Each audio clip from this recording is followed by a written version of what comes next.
What is data structure? The logical or mathematical model of a particular organization of data is called data structure.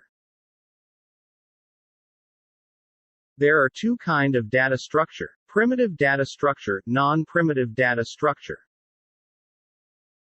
Primitive data structures can store the data of only one type. Non-primitive data structure can store the data of more than one type. Primitive data types: Boolean, character, integer, float. Non-primitive data structure types. Non-primitive data structure are divided into two categories: linear, nonlinear.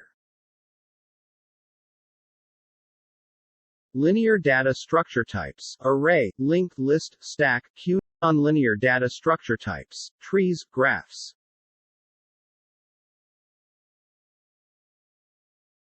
Thank you.